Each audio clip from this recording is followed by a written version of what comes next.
bom? Vamos abrir as nossas Bíblias. Filipenses capítulo 2. Filipenses capítulo 2. Vamos continuar nosso estudo da carta de Paulo aos Filipenses. Capítulo 2, dos versos 17 ao 30. Filipenses 2, 17 a 30. Deixa eu abrir aqui na minha Bíblia também, irmão.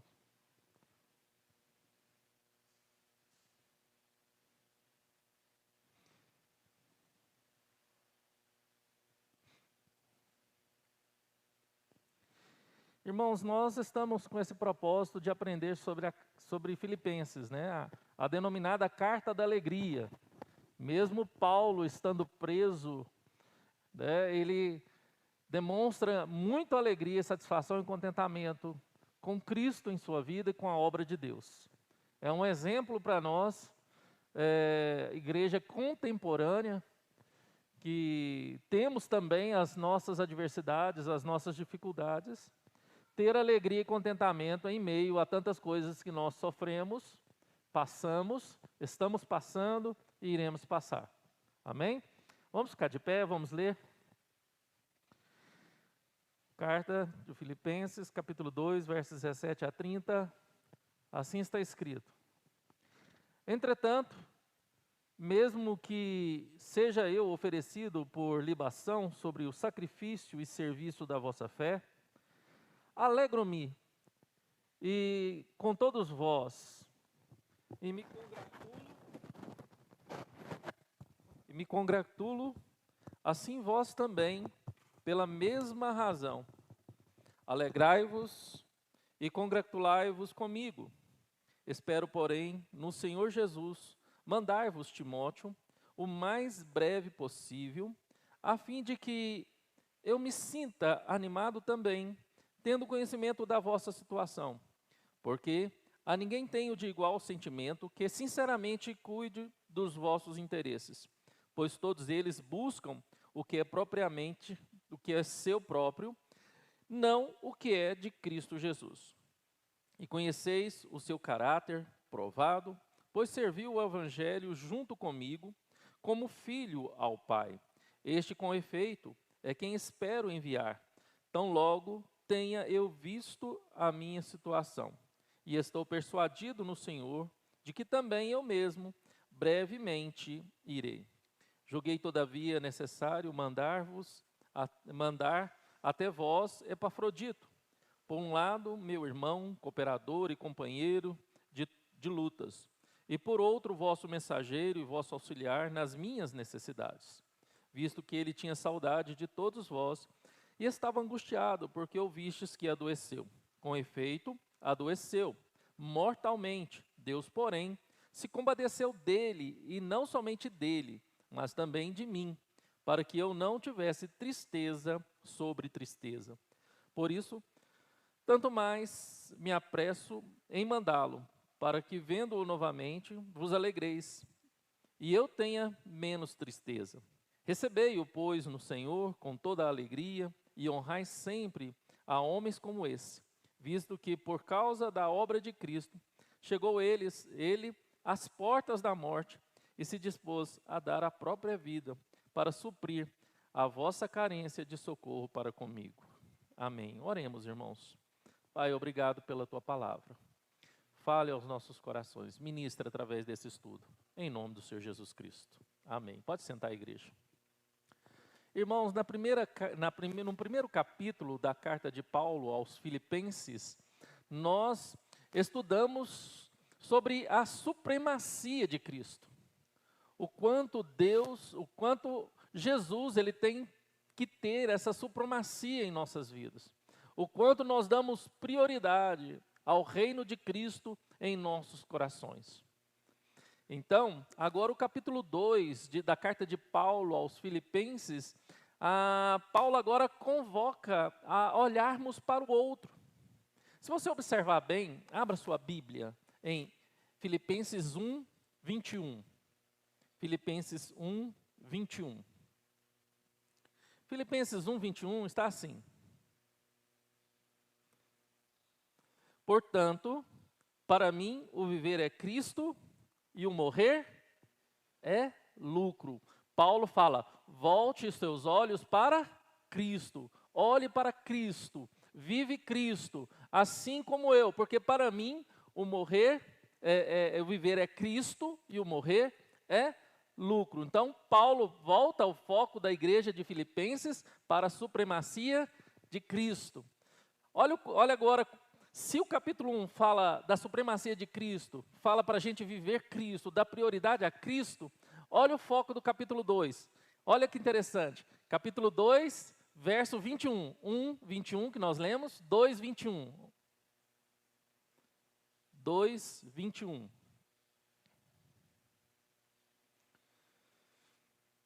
Pois todos eles buscam o que é seu próprio, não o que é de Cristo Jesus. Agora no capítulo 2 ele vai combater o quê? O egoísmo. E de que forma Paulo combate o egoísmo?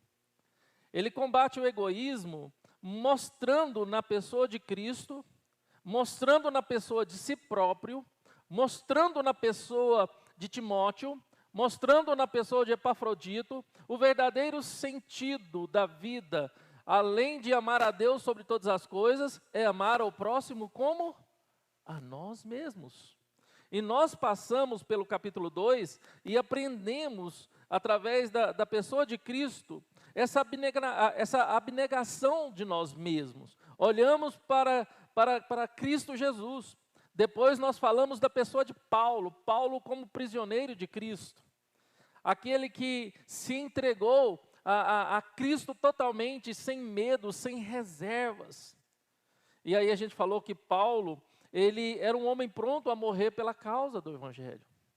Era um homem que nada prendia o seu coração, era um homem que nada lhe prendia. Mas ele era prisioneiro de Cristo. Falamos, na semana passada, Paulo, um homem a dar a sua própria vida. Nós falamos do que é libação. A irmã Faidman levantou a dúvida, pastor, o que é libação? E a gente trabalhou a palavra libação, que é o sacrifício de si próprio, que é oferecer a si próprio amor a Cristo, amor a Deus. E Paulo foi esse homem que amou tanto a Cristo, que amou tanto a Deus, que se entregou a si próprio ao serviço a outro.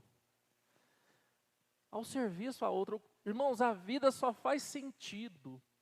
A vida só vai ter sentido para nós se entendermos que nós devemos viver uma vida, assim como o pastor reverendo Davi Charles fala, uma vida outrocêntrica. Então, no primeiro capítulo tratamos a cristocentria e no capítulo 2 Paulo trata a outrocentria. E agora nós vamos entender o segundo exemplo que Paulo fala e que Paulo traz, que é o exemplo de Timóteo. Quem era Timóteo? A Bíblia fala que nos dá 6 verdades preciosas nesse texto para considerar a pessoa de Timóteo. Em primeiro lugar, Timóteo era um enviado de Paulo. Olha lá no verso 19 e o verso 23. Espero, porém, no Senhor Jesus, mandar-vos Timóteo, o mais breve possível, a fim de que eu me sinta animado também, tendo conhecimento da vossa situação. Olha que interessante, porque a ninguém tenho de igual sentimento, que sinceramente cuido dos vossos interesses, pois todos eles buscam o que é o seu próprio, e não o que é de Cristo Jesus. Conheceis o seu caráter provado, pois serviu o Evangelho junto comigo, como um filho ao Pai. Este com efeito, é quem espero enviar, tão logo tenha eu visto a minha situação. Então, primeira coisa, Timóteo era esse enviado de Paulo. Timóteo era esse servo que foi escolhido para Paulo para ser enviado por ele. Para que a sua pessoa fosse representada em Timóteo. A segunda questão que percebemos, quem era esse Timóteo? A Bíblia nos apresenta que ele era filho de quem? Quem eram os avós de Paulo? Quem era ele? Quem era a mãe de Paulo? Abra sua Bíblia em de Timóteo. Abra sua Bíblia em 2 Timóteo 5, 1, 5. 2 Timóteo 1, 5.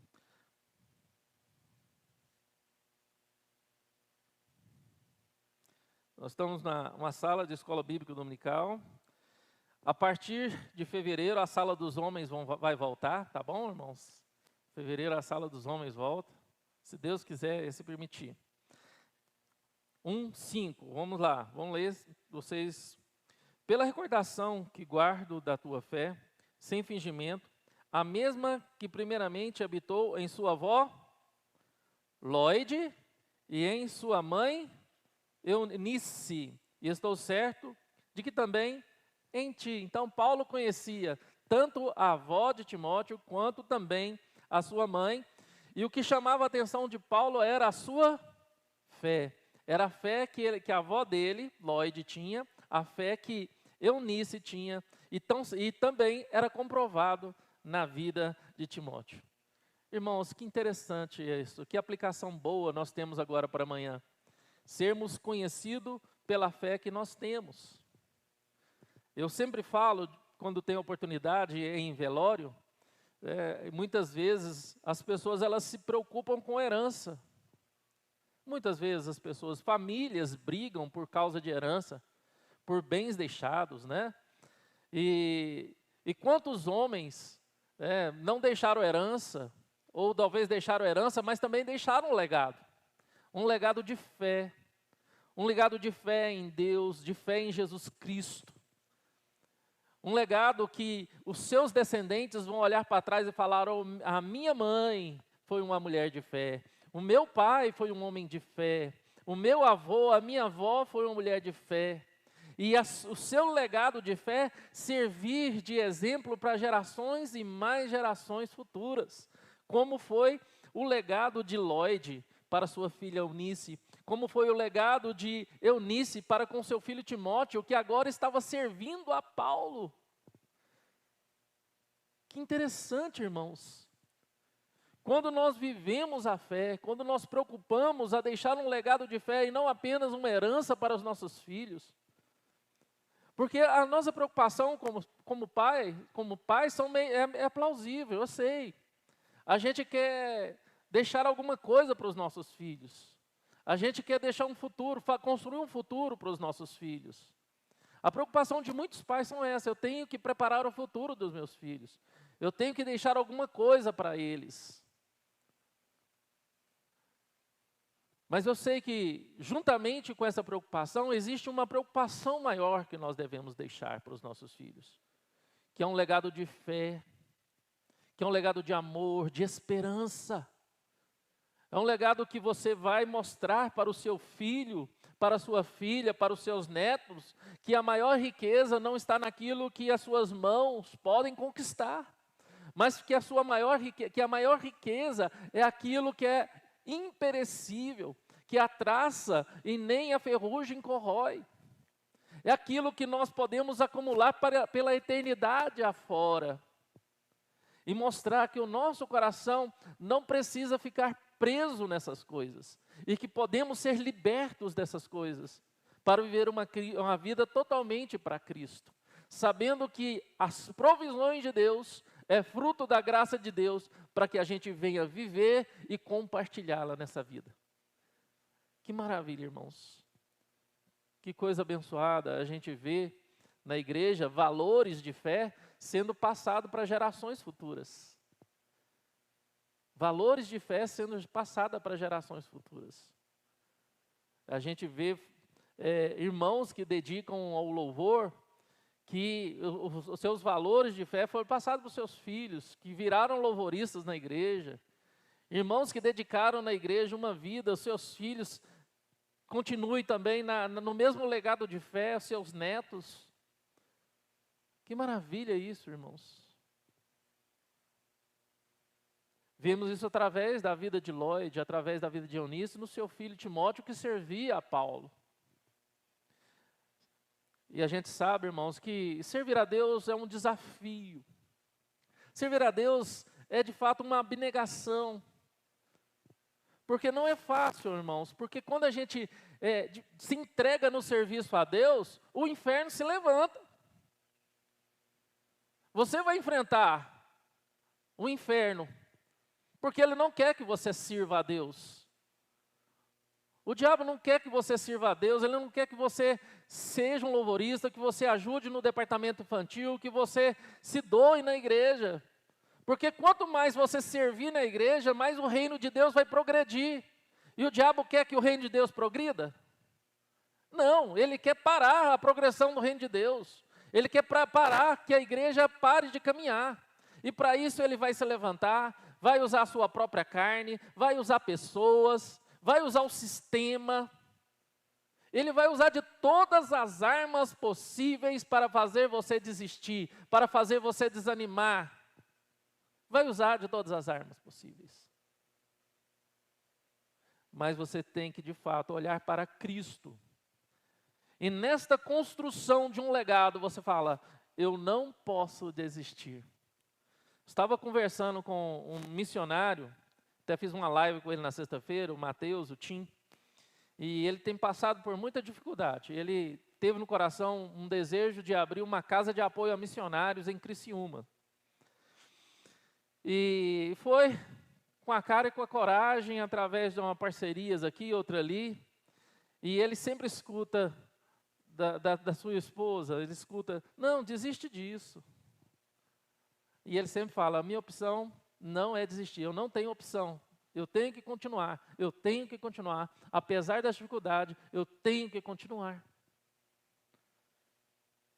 Irmãos, é muito difícil você continuar mesmo sendo perseguido, você continuar mesmo ouvindo coisas que você não queria ouvir, você continuar mesmo que o seu corpo pede para você parar, você continuar mesmo que você esteja super atarefado. Eu lembro um professor meu do mestrado, eu já falei isso aqui, eu esqueci o nome dele, e ele disse que a época da vida dele que foi mais produtiva, a época que a vida dele foi mais produtiva foi a época que ele mais estava ocupado. E a época que a vida dele foi menos produtiva foi a época que a vida dele esteve menos desocupada. Esses são os mistérios da palavra de Deus. Esses são os mistérios de Deus para nós. Porque muitas vezes nós temos uma coisa no coração, muitas vezes a gente fala assim, não, eu vou fazer isso quando eu parar de ter mais tempo, quando eu estiver mais desocupado. E quando esse professor falou isso, que na época que a vida dele estava mais ocupada, menos tempo, foi a época que ele mais produziu para Deus, isso nos mostra um milagre de Deus acontecendo, irmãos. Isso mostra um grande milagre de Deus. Eu não sei da experiência de cada um, da vivência de cada um, mas isso nos revela aqui a vida de Lloyd, a vida de Eunice e a vida de Timóteo. Era um jovem que se entregou ao trabalho a Deus, assim como a sua avó, assim como a sua mãe. Às vezes a gente acha que pode ensinar aos nossos filhos apenas por falar. Não, eu estou ensinando, eu estou falando, eu estou pregando, eu estou ensinando. Mas o que Paulo está dizendo aqui para nós, que nós precisamos ensinar os nossos filhos através daquilo que eles veem em nós.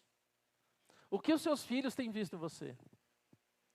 Eu lembro quando a Carolina era pequenininha, e eu acordava cedo, e a primeira coisa que eu fazia era ajoelhar do lado da cama para orar.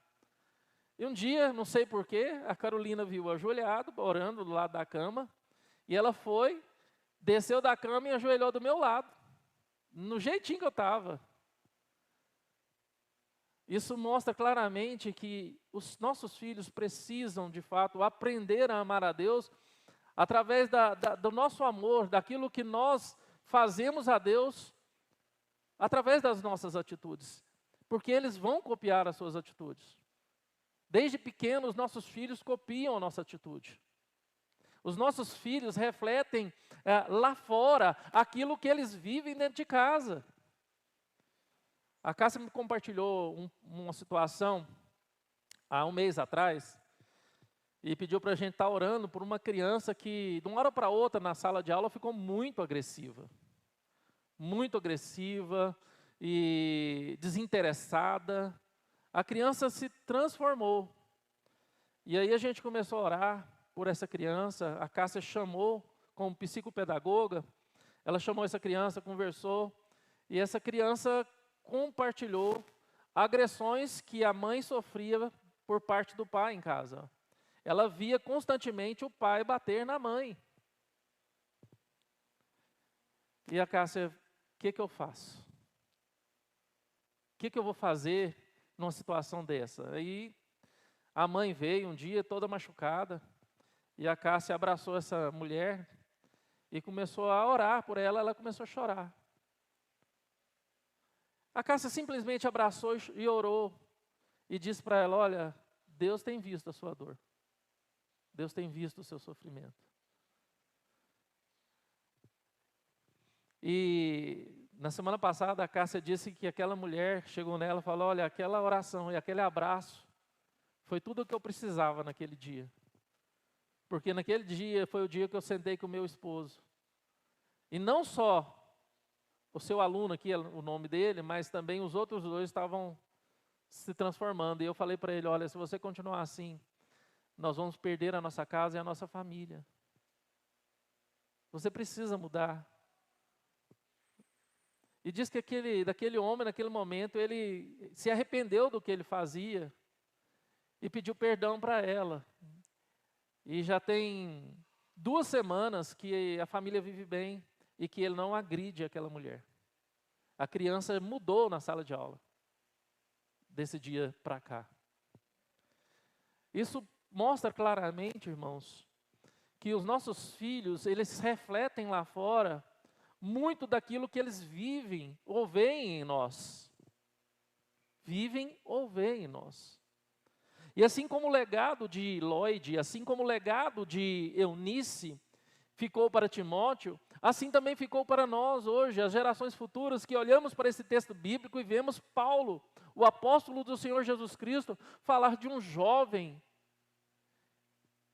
que resplandece por meio de uma fé que lhe foi dada por Deus, mas que também foi por meio de um legado. Olha a nossa responsabilidade, irmãos. Olha a nossa responsabilidade de nos tornar perseverantes na causa de Cristo. Para que os nossos filhos falem, olha, a minha mãe sofreu, o meu pai sofreu, mas eles morreram sem negar a Cristo, sem desistir. O meu pai e a minha mãe são pessoas que serviram a Deus na igreja. Eu vou servir a Deus também. Os meus filhos vão servir a Deus na igreja.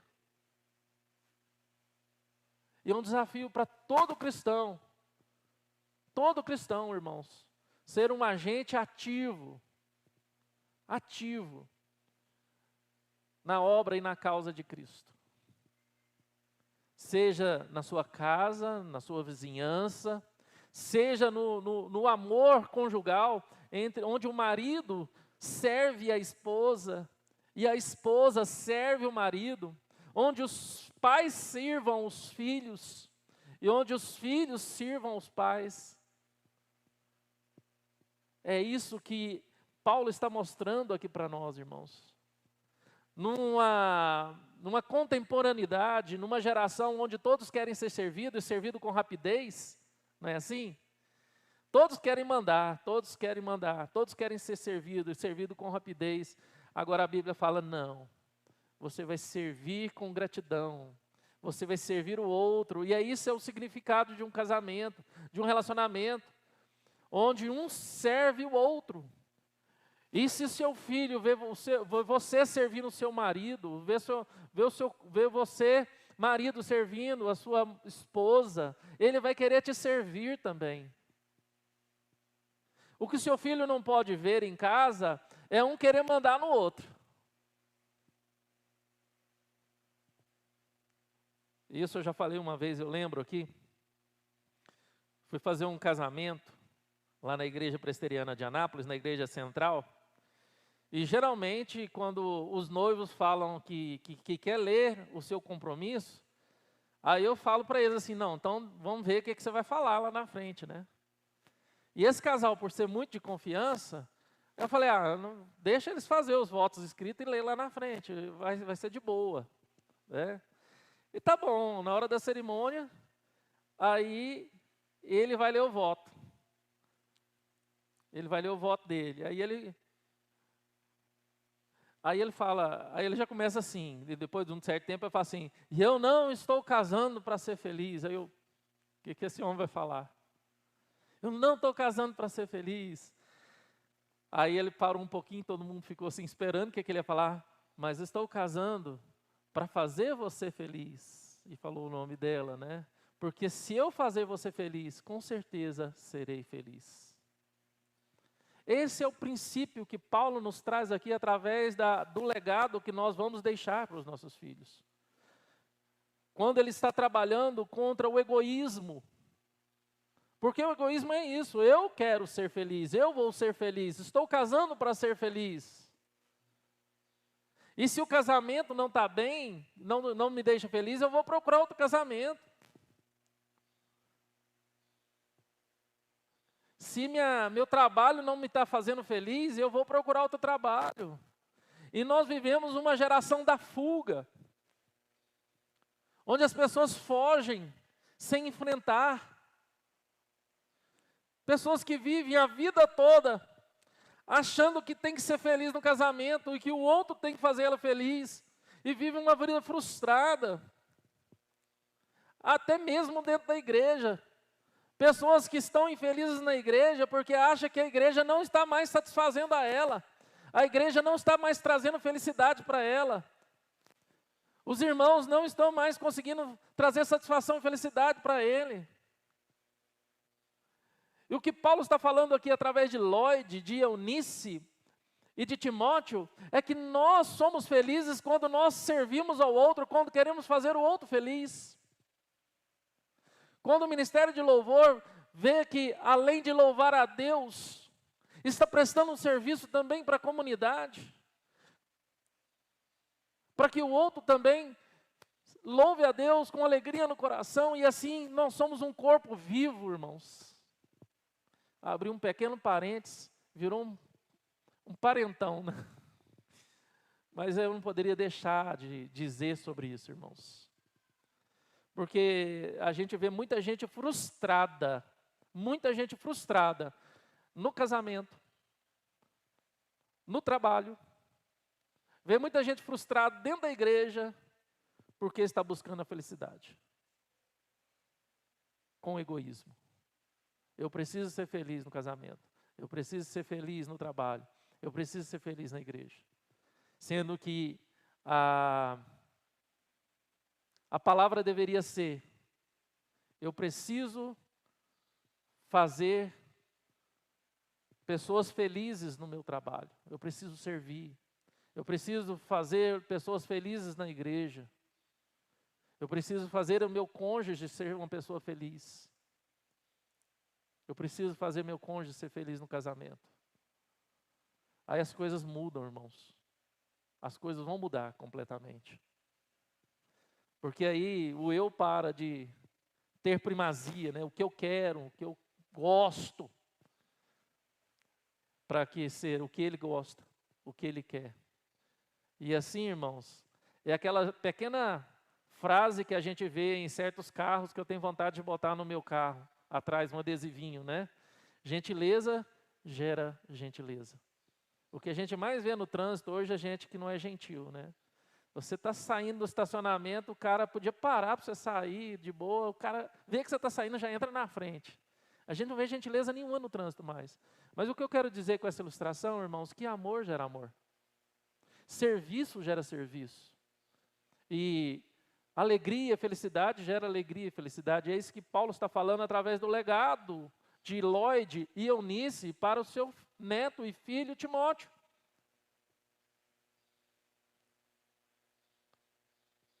E é isso que Paulo está falando para mim e para você.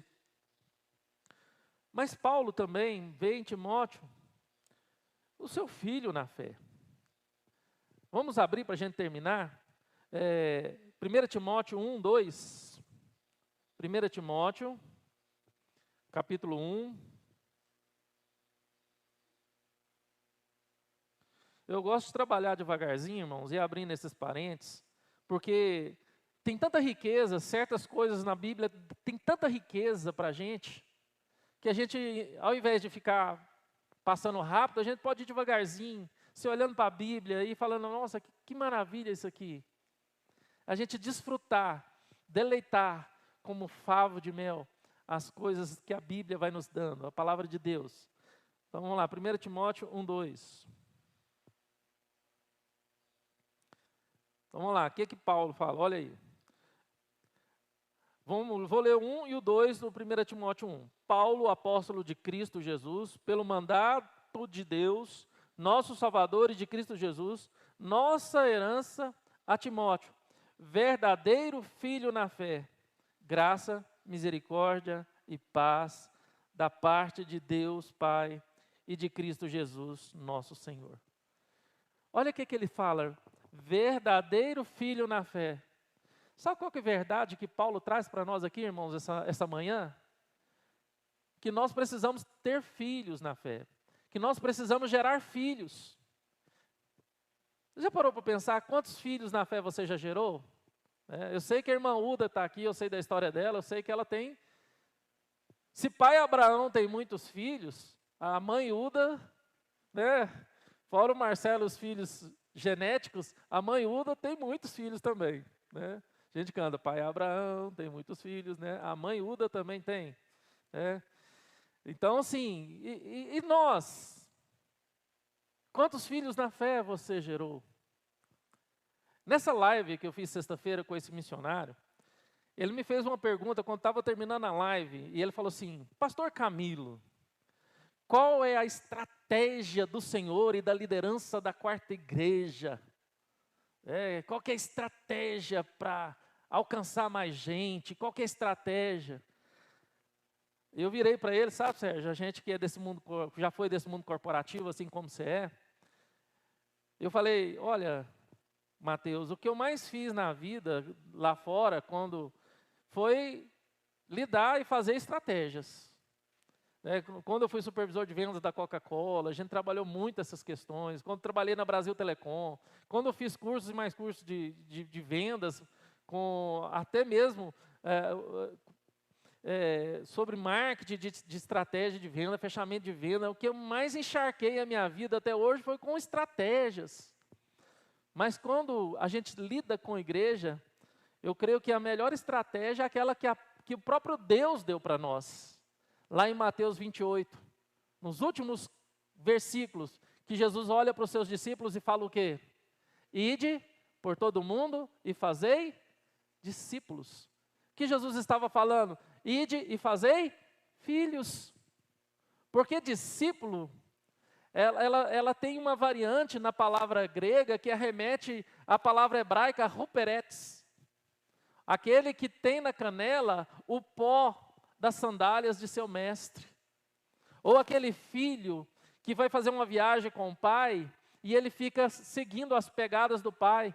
Aonde depois que ele chega na caminhada, a canelinha dele está toda suja de poeira. E aí a gente entende, né, a bacia de água para lavar os pés, para lavar a canela e os pés do viajante. E é exatamente isso que Jesus está falando. Olha, o que eu falo para vocês é ide pelo mundo e fazeis discípulos. É indo, irmãos. Aonde você estiver, você precisa estar gerando filhos. Não precisa de um método específico, né? A gente hoje tem tanta coisa aí, tem um método dos coreanos de fazer discípulo, não é? Tem o método Life in Life, tem tantos métodos do G12, mais manuais, mais livros, mais CDs. Você matricula naquele curso na internet, como fazer discípulo, você paga 3 parcelinhas de R$500 e no final do curso você pega um diploma e está capacitado a fazer discípulo. Não, irmãos. fazer discípulo, o que Jesus diz de fazer discípulo, é exatamente isso que Paulo fez com Timóteo, é exatamente isso que Lloyd fez com Eunice, é exatamente isso que Eunice fez com seu filho Timóteo. É caminhar, é tolerar, é amar, é servir. É de fato você poder dedicar parte da sua vida a alguém em amor e em serviço e gerar filho, que tem certeza que você vai ter muitos filhos, você vai ter netos na fé, e a família vai crescer. Esses dias eu vi eu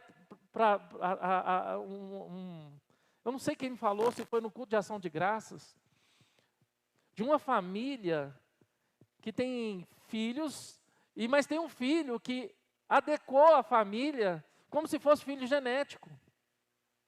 Foi um filho do coração, um filho na fé. E a história é muito linda, irmãos. A história é muito linda. E fazer isso, irmãos, é viver na contramão do que esse mundo quer que nós vivemos. Nós precisamos amar pessoas. Às vezes você fala, não, então eu vou gerar filhos. Talvez você pense em só pessoas novas, adolescentes, crianças, pré-adolescentes. Tudo bem, você pode gerar filhos dessa idade, mas você pode gerar filhos na fé, trabalhando com idosos. Você pode gerar filho na fé, trabalhando com homens na UPH, com a SAF. E a gente sai dessa neura onde a quantidade é que vai ser de fato o resultado, apenas o número, mas a qualidade da comunhão, da vivência que eu tenho. E é um desafio para todos nós, irmãos. É um desafio para mim como pastor, é um desafio para cada presbítero, para cada diácono, assim como foi um desafio para Lloyd, para Eunice, para Timóteo e para Paulo. Gerar filhos na fé. Então, que você seja um homem de Deus, uma mulher de Deus, que gere muitos filhos, que dê muitos frutos. Nunca é tarde para gerar frutos. Nunca é tarde. A gente olha para a vida do Russell Shedd, que morreu aos 87 anos. O quanto aquele homem não deu fruto até adoecer, né? Aos 87 anos. Dentro da capacidade que nós temos, dentro das dificuldades que nós temos, Deus vai nos dar, a cada um de nós, oportunidade de gerar filhos. Se o seu Walter me permitir, eu conversei com o seu Walter aqui antes do culto começar, e ele me contou que quando ele chefiava o tiro de guerra aqui no Jundiaí, e o pastor aqui fez um culto para os soldados, um dia do soldado, e o seu Walter trouxe aqui 100 soldados do tiro de guerra. A senhora lembra, irmã Uda? A irmã Uda já fez assim, irmão Walter. Quem que era o pastor na época? Judásio trouxe 100 soldados aqui. Desses 100 soldados que participou desse culto, em homenagem ao dia do soldado, quanto isso não gerou fruto? E quantos filhos na fé o Senhor não teve e tem? Que maravilha, irmãos. Olha que interessante. Eu até vou fazer um culto no dia do soldado, vamos ver se a gente traz os soldados para cá. Né? Foi algo de Deus, tá bom, irmãos? Eu teria aqui muitas histórias para contar, mas fique apenas com essas duas lições de hoje. Pense no legado que você vai deixar para as suas gerações, para os seus filhos genéticos, sanguíneos, e pense também na geração de filhos espirituais, o legado de fé. Amém, irmãos? Abaixe sua cabeça, feche seus olhos. Pai querido, muito obrigado pela Tua palavra, por esse estudo bíblico hoje de manhã, que estamos vendo através da vida de Timóteo, lições preciosas para a nossa vida. Sabemos, ó Deus, que nessa vida temos vários afazeres, e várias coisas concorrem para a gente desanimar. Os nossos afazeres diários, os nossos compromissos. Muitas vezes, ó Deus, a palavra maldita de um irmão, o prejuízo, o preconceito, os valores antecipados de pessoas tentam nos desmotivar, mas que possamos olhar somente para o Senhor, Pai. Olhar somente para Cristo Jesus e prosseguir trabalhando e amando o Senhor de todo o nosso coração, de todo o nosso entendimento, com todas as nossas forças, e amar o próximo como a nós mesmos. Apesar de quem for, apesar das dificuldades de relacionamento, queremos te servir com alegria para fazer o outro feliz e assim construir um legado para os nossos filhos, para a nossa geração e gerar filhos na fé.